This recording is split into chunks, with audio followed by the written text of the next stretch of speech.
A big part of the Hellblade project is sharing development and being open about how we make the game. So we wanted to announce the game early on in the development process so we could share the journey with you from the very beginning.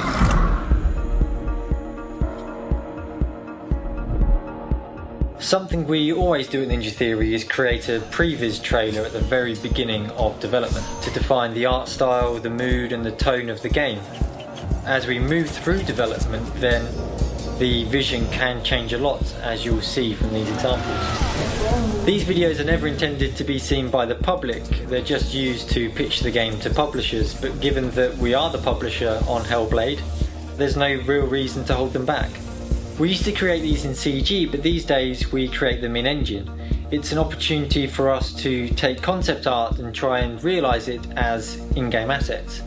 So we can test whether a character will hold up, we can test whether we can recreate the atmosphere and mood of the art, and we can also test our ability to overcome any technical difficulties.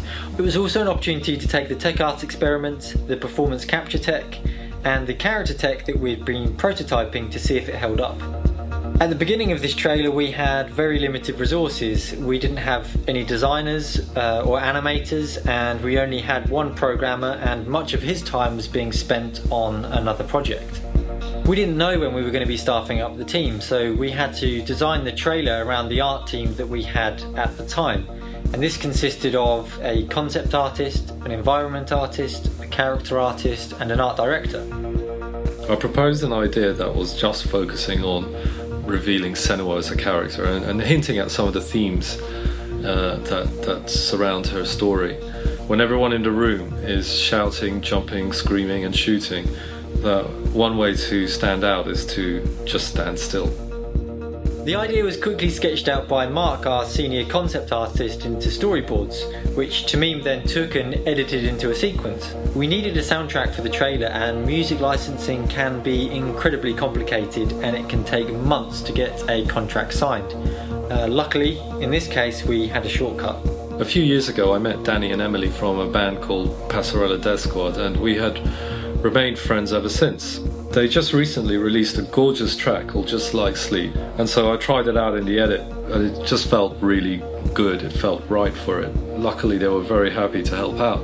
Knowing that we could use this track, I created a very rough edit that was timed to the music. So in Maya we could now block out the environments and the cameras and iterate very quickly in grey box form until we had precisely locked down what we wanted to see at every shot. As we started locking down the view, we would take screenshots and give it to Mark, our concept artist, who would overpaint these into full-blown illustrations. So now that we had the camera set and we had some great illustrations from Mark, we could go ahead and start dressing the scene in full 3D in Engine.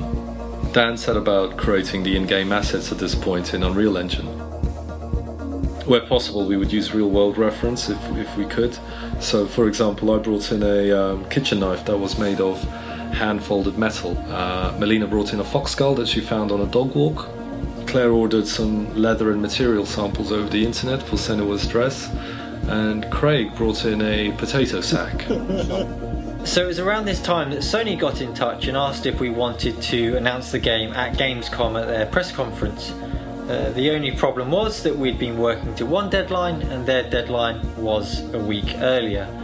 But this was such a great opportunity, we couldn't turn it down, so we went for it.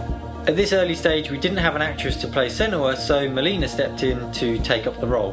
Her skin details, wrinkles and pores were captured in 3D using a device that Stu and Craig had developed in-house. In Heavenly Sword I believe that we were the first game to actually use performance capture, but it can take months to prepare for a shoot. The shoot itself takes weeks, it can cost hundreds of thousands of dollars, and it can be months before you get the data back.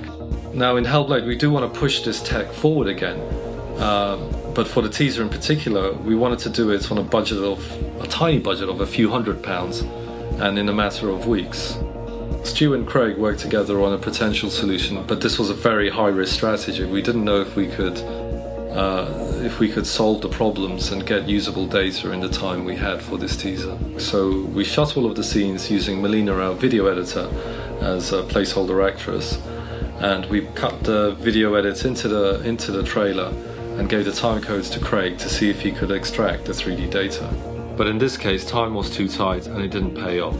but it's a project we want to return to in the future. Instead, we had GTAC, a new animator, come on board, and he would rotoscope all of the scenes based on the video reference.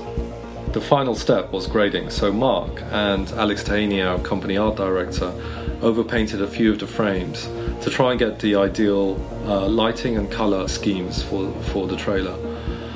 These would then have to be replicated for the final trailer, both in-engine by setting up lights in 3D space and in post.